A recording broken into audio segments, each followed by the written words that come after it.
Welcome, ladies and gentlemen, to Goose, Pimples, a show where I, Paul Breeden, am joined by my wonderful cousin, Eric Arterbridge, to delve into the creepy and skin-crawling stories that keep us all up at night. Eric. Thank you. How are you? I'm good, thanks. Eric, have you ever heard of a mysterious talking board? A talking board? Have you ever heard of a Ouija board? Oh, yeah, I've heard of a Ouija board. When you use them, you attract demons. Well, you may be surprised to learn that thought hasn't been around until just recently. Uh-oh. For a long time, the Ouija board was just kind of like a tool of the trade, like commonplace in a lot of homes. It had no demonic connotation to it. What did people think they were doing with them? Well, let's get into it. Okay. The first recorded mention of a Ouija board is from February 1891. A small toy and novelty shop began running newspaper advertisements for Ouija, the wonderful talking boards. They claimed that the board was a magical device that could answer questions about the past, present, and future with marvelous accuracy. Oh, that's a little bit creepy right there. Yeah, it's just a toy that could tell you the future. But the way that they word it just sounds like 1890s creepy. Everything's 1890s creepy. That's all right. it was, but it was just creepy. Yeah. Another ad described the board as interesting and mysterious, and it claimed that its powers had been proven at the patent office before it was allowed. The board sold for $1.50. Oh, that's nice and cheap. So, Eric, a Ouija board is essentially a flat board made of cardboard or wood if you get a more fancy Ouija. It's got all of the letters of the alphabet arrayed in two semicircles. The letters are underlined by the numbers 0 through 9, and the words yes and no are in the uppermost corners. The word goodbye is at the bottom. That's the standard layout for what most people commonly know as a Ouija board. Oh, yeah. That's how I know it. And there's another part to a Ouija board, Eric. Do you know what it is? Oh, yeah. What's it called? The thing you look through. Do you know what it's called? I kind of do. Tell me the first letter. See if I can remember. P. I thought it was a P, but I can't remember what the word is. No, I don't know. You got a hunch. It's on the tip of my tongue, but I can't remember. The teardrop device with a small viewing window cut out of the center is known as the planchette. Planchette, yes. That's right. The board works when two or more people place the tips of their fingers on the planchette and ask a question. Or the tips of something else, whatever. Any tip will do. That's right. Hey, I've said that many times. When a question is posed, the planchette mysteriously moves over the board, spelling out answers seemingly on its own. Okay. Although, like today, advertising in the 19th century, truth was pretty scarce. The board had actually been proven to work at the patent office before it was allowed. That's true. Well, how do you know that? Well, we'll get to it. Okay. In the late 19th century, America had become obsessed with spiritualism.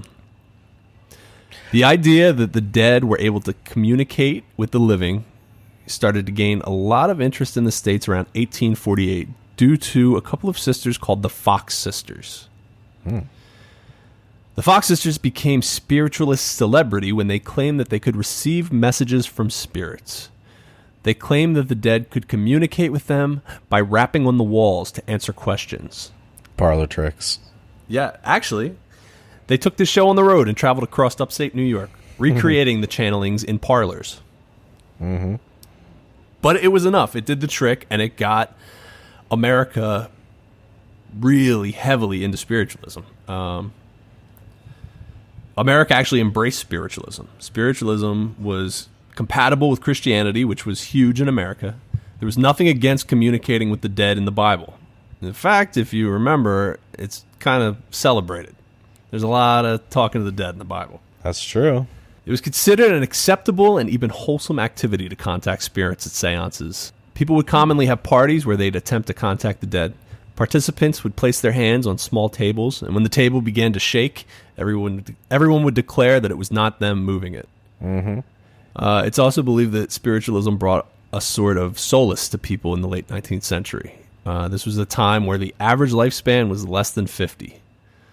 Whoa. Yeah, many people lost loved ones at a very young age, and many children died of disease. Ew. The idea that you could somehow reach out and communicate one more time with your lost loved one, it was quite welcomed in America at the time. Yeah, that makes sense. Who doesn't want to talk to, their dead grandpa, grandma? Would you? Oh yeah, it's very weird. I remember when my grandfather died, thinking like, would I want to talk to him one more? Like if his ghost appeared to me, I don't think I'd be in the right frame of mind to talk. I think I'd be running and screaming. You know what I mean? Like, yeah, I don't know. Maybe this. I feel like it'd be pretty unsettling to talk to a dead relative. I don't think it would have the effect that you wanted. Probably, but I feel like more if they just like popped up out of nowhere. But if you're having a seance and you're preparing yourself for it, maybe you'd be able to be like, what's it like over there? What's going on? What are you up to? Maybe you're right. Did you bury any money? Yeah. Where's the money at? Right. Pop, where's the money? I remember this, and this is very weird. You remember my room at my grandmother's was in the basement. I had redone the basement. Mm-hmm. Maybe, I want to say it was maybe 2-3 weeks tops after my grandfather had died. This was back in 2003 or 2002, I want to say, is when he passed away. I remember coming downstairs to the bedroom, and on my bed, right in the center, was a black and white picture of the day my grandmother and grandfather had gotten married. It was them coming out of the church, like in their wedding clothes. Mm-hmm. Do you remember this? Did I tell you about this? Yeah, I remember this. I remember you found the picture on your bed. Yeah, and I took it to my grandmother, and she said she had not seen that picture since probably right after the wedding, when the photos were. She had no idea where it had been. She didn't think it was even in the house. Yeah, that was weird. But like, creepy. That's different than like a ghost coming in. Like I don't know. Yeah. So these seances, they were so common that apparently even Mary Todd Lincoln conducted seances in the White House to try and communicate with Willie Lincoln, the president's 11-year-old son who had died of a fever. Eric, he died of a fever. I mean, can you imagine living in a time when a fever would do you in? Yeah, but I had no idea that Mary Todd Lincoln was holding seances. Yeah, apparently she was. That's pretty interesting. And spiritualism continued to grow with the Civil War. People were desperate to once again hear from relatives who had gone off to war, only to never be heard from again. Yeah, they never came back. There was a lot of people who never came back in the Civil War. A whole lot of people. Their ghosts are still walking around those battlegrounds. They are. I've had a friend of mine told me that. Yeah, he told me the ghosts are walking around. They told me that. They said that. No. His mom had an experience at Gettysburg where it was something. It was kind of freaky. Maybe we'll have him on to talk about it. Okay. By the 1880s, spiritualism was at its height in America. People started to become frustrated with how long it took to get any meaningful message from spirits. How long was it take? Like, how were they getting messages then? Well, the early methods consisted of calling out the alphabet one letter at a time and waiting for a knock on the correct letter. So it was essentially like kind of like a Ouija board, but instead of having the board, you'd go A, B, C, and you just work your way through the alphabet and then start all over after the knock. Oh, I thought you were going to say they were sending letters through the U.S. Postal Service. Then I was going to say I could totally understand being frustrated because it took so long. Letters and packages getting lost or delivered to the wrong address. I can relate. Talking to ghosts had never been so boring, and people were desperate for a more efficient way to talk to the dead. Talking to ghosts had never been so boring. All right, so there's a problem. How do you solve it? What did they do? I'll tell you how they solved it. In 1886, the Associated Press reported on a phenomenon that had been taking over spiritualist camps in Ohio. This phenomenon was known as the talking board. Talking boards were Ouija boards. Planchette et al. Oh, okay. A man by the name of Charles Kennard from Baltimore read this story and a light bulb went off. In 1890, Kennard pulled together a group of 4 investors to start the Kennard Novelty Company. The group included Elijah Bond and Colonel Washington Bowie. Although none of the 5 men were spiritualists, the Kennard Novelty Company would make exclusively Ouija boards. Oh. Although Kennard had a plan, he didn't have a name for his product yet. Many people believe that the Ouija name comes from the combination of yes in French and German. Oui and ja. Robert Murch, who is a Ouija board historian, disputes this claim. Oh. He believes that Helen Peters, the sister-in-law of Elijah Bond, one of Kennard's investors, supplied the iconic name. Her and a group of friends asked the board itself what it should be called, and the word Ouija was spelled out. When they asked the board what that meant, it replied, "Good luck." Oh, that's a little creepy. It's very creepy. So the board named itself.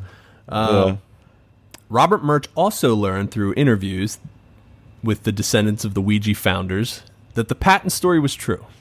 Elijah Bond knew that if he couldn't prove the Ouija board worked, they would not be able to get a patent on it. Bond brought Helen Peters, his sister-in-law, with him to the patent office in Washington. There, the chief patent officer demanded a demonstration of the board before he'd approve a patent. The officer told Bond he wanted to see the board correctly spell out his last name, a name which, at this point, was completely unknown to Bond and Peters. Uh-oh. What do you think happened, Eric? Well, I'm guessing that it spelled it right out since apparently they got the patent. They sat down, they placed their fingers on the planchette, and the board successfully spelled out the name, stunning the patent officer. Wow. Yeah. It's still not known if this was the work of spirits or Bond. Bond may have secretly gained knowledge of the man's name, as he himself was a patent attorney and had connections throughout the industry. Oh. Well, I think that okay. Well, or it could be, it could be ghosts. It could be ghosts, right? Yeah. Let's give him the benefit of the doubt. Right. Let's say it was the spirits and demons moving the planchette. Yeah, it was the haunted patent office. Yep. The patent for a Ouija board offers no explanation as to how the device works. It simply asserts that it does work. This worked greatly in favor of the Kennard Company. The less that is known about the board, it seemed to be the more appealing it was to the American consumer.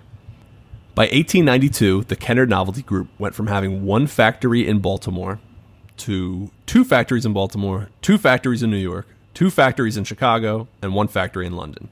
Wow.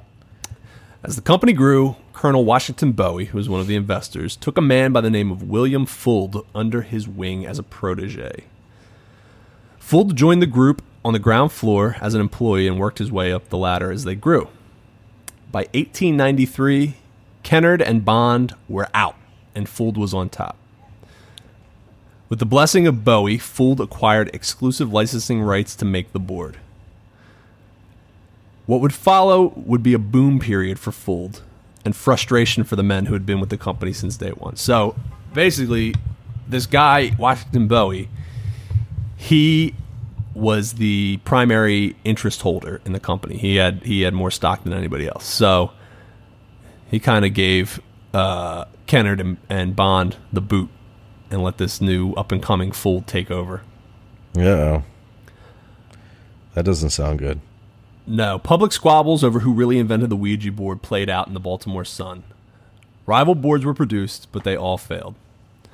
In 1919, Bowie sold his remaining interest in Ouija to Fuld for $1, which seems completely crazy to me. Like, it's as successful as it is, this guy's just like, yeah, you take it. Yeah, well, it sounds like maybe there's something going on that we don't know about. Yeah, I know. Maybe Bowie thought he was kind of on his last legs and had no family or something. I don't know. In 1927, Fuld had a new Ouija factory built. He claimed that the board told him to build it. During the construction, Fuld climbed to the roof of the 3-story factory to oversee the installation of a flagpole. Oh, no. While watching, the rail he was leaning on gave way. Fuld fell over 30 feet. Upon impact, his rib fractured and punctured his heart, and he died in the hospital. Oh, no. Now he's going to be controlling the Ouija board. Maybe that's what it is. Anytime someone uses it, they're talking to the ghost of Fuld. Yeah. I forget what his first name was. What did I say? I don't know. William Fuld. It seems that the more uncertain the times, the more in demand the Ouija board became. Through the early 1910s and 20s, with the devastation of World War I, the board hit a surge in popularity. It was so normalized that in May of 1920, Norman Rockwell depicted a man and a woman using the Ouija board on the cover of the Saturday Evening Post. Oh, wow. That's mainstream. Right. During the Great Depression, the Fuld Company had to open new factories to meet demands. Over a 5-month period in 1944, a single New York department store sold 50,000 Ouija boards. Whoa. Yeah, a single store. I wonder if I bought one when I was in my past life. Maybe. Well, the crazy thing is, this is like the Great Depression. Like, these people are all depressed because they have no money, and they're finding money to spend on Ouija boards. Yeah, anything that'll give you hope. I guess so. In 1966, Parker Brothers bought the game from the Fuld Company. The next year, a year which saw more American troops sent to Vietnam than any other, the game sold over 2 million copies. Ouija board outsold Monopoly. Wow. Ouija boards were so commonplace that they were seen in many news stories throughout the 20th century. In 1920, the National Wire Services reported that a crime-solving group were using the Ouija boards for clues in the mysterious murder of New York City gambler Joseph Burton Elwell. In 1921, the New York Times reported a Chicago woman was being sent to a psychiatric hospital after trying to explain that she wasn't suffering from any sort of mania, but instead a Ouija board had told her to leave her mother's dead body in their living room for 15 days before burying it in the backyard. What? In 1930, newspapers reported that 2 women in Buffalo had murdered another woman. Oh, no. After being encouraged by a Ouija board. It's the demons. I guess so. In 1941, a 23-year-old gas station attendant from New Jersey told the New York Times that he had joined the Army because a Ouija board told him to. Oh, yeah, that's a demon. And in 1958, a Connecticut court decided to honor a Ouija board will. What? Helen Dow Peck passed away. When she did, she left $1,000 to 2 of her former servants. She left the remaining $125,000 to John Gale Forbes. Do you know who John Gale Forbes was, Eric? Forbes magazine. Close. John Gale Forbes was a bodiless spirit who had contacted Helen via the Ouija board. What? Now he's $125,000 richer. Okay. Things changed for the Ouija board in 1973. In 1973, The Exorcist debuted in theaters. In The Exorcist, 12-year-old Regan was possessed by a demon after playing with a Ouija board by herself. From this point on, the board was seen as a tool of the devil. It has made frequent appearances in horror fiction and is commonly regarded as Satan's preferred method of communication. So that's right. So 1973 was it. 1973 was when it kind of became this this demonic entity that it is today. I mean, I brought it up to my grandmother. We were talking about Ouija boards, and she refuses to even have one in her house. She won't let anyone bring a Ouija board into her house. That's how terrified she is of them. Yeah, well, same with my grandmother. They're sisters, by the way. They are sisters. I wonder if they saw the Exorcist together. Could have. I don't know. But yeah, when I was a kid, she used to say, "I don't want it in the house." And in the house it did not go. My grandmother, and I just found this out, refers to them as Ouija boys. Yeah. She told us that she would never let a Ouija boy in her house. Oh, okay. Yeah. So, Eric, I wanted to look up some stories about Ouija boards because there's a lot out there. There's a ton of like really creepy experiences that people have had with Ouija boards. So I took to Reddit and I found some interesting Ouija stories. This is from an unknown Reddit user. This is his story. Okay. I was about 12 or 13 and I was spending the night at a friend's house, goofing around with a Ouija board with him and his sister. We were getting all sorts of gibberish plus words spelled out. just kind of scaring ourselves for fun, not taking it very seriously. And then we got the message, I can see you through the window. And then Ew. I can see you through his eyes. Ew. Something weird like that. There was just a small window in the basement where we were, and just the backyard and woods past the driveway visible through that window. We asked it more questions, and eventually it said, I'm under the car. So somehow we got up the nerve to run outside with flashlights and peer under the car. And when we did, we saw a huge stray cat hissing. We ran inside freaking out, and at that exact moment, the power failed and all the lights in the house went out. Oh, no. We just about shit ourselves. After a few moments, the power came back on, and we sat up until dawn that night scared. We've never played with the Ouija board again. Yeah, that's creepy. And then I have one more here. This is from Reddit user, The Tree Man. He says, when I was little, my mom took out a Ouija board and asked my brother if we'd like to play with it. It started out pretty funny. Someone was obviously moving the glass thing, making words like poop and funny stuff like that. But then my mom said, let's get serious and try to contact someone. Here's where things get weird. A friend of hers had recently gone missing. He was missing for a month or so, and nobody knew where he was. When we asked who it was we were talking to, his name spelled out, let's just say George, since I generally don't remember. And when we asked George if he was my mom's friend, it said yes. My mom got visibly upset and asked where he was. In a lake, it spelled out. It was extremely upsetting, and we decided to stop immediately. My mom tried to be lighthearted about it, and since I was young, I believed that it was no big deal. About 2 weeks later, they found George's body. He had been hit by a car or a train or something on a bridge, and his body fell into a nearby lake. Though it was more like a very large pond. It was a reasonably remote place, so nobody had found it for a while. That's freaky. Yeah, it's weird. And weird stuff does happen. And I've used a Ouija board one time in my entire life. One time only? One time only, and it was with you and your brother Ryan, and it was at your old house. Do you remember what happened? Yeah, I vaguely remember we were sitting in there, probably asking it stupid questions, and then the bedroom door slammed shut, and our closet door was off the hinges and was leaning against the wall behind that door. Yes. So when the bedroom door slammed shut, the closet door fell over. Well, what happened the was bedroom door. The closet door closed. So when you walked in your bedroom, you had a closet immediately to the right. Yep, that's right. And the bedroom door opened into the room. Toward the left. To the left. The closet door had fallen off the hinges, and you guys had propped it behind the bedroom door, leaning against the wall. Right.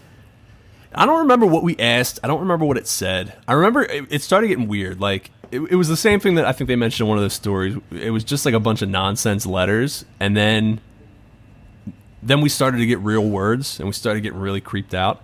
And that's when, the closet door that was leaning on the wall fell over, closing the bedroom door and essentially locking us in. It kind of wedged against the other side of the wall.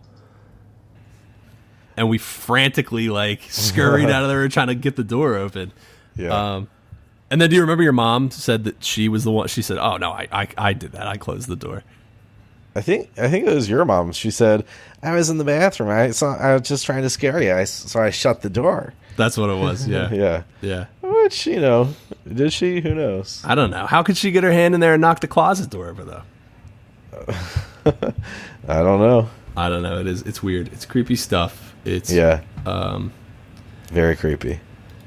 Very, very creepy. And if Ouija boards or any of the stories that you heard on here gave you Goose Pimples, do us a favor. Just tell a friend. Share it on iTunes.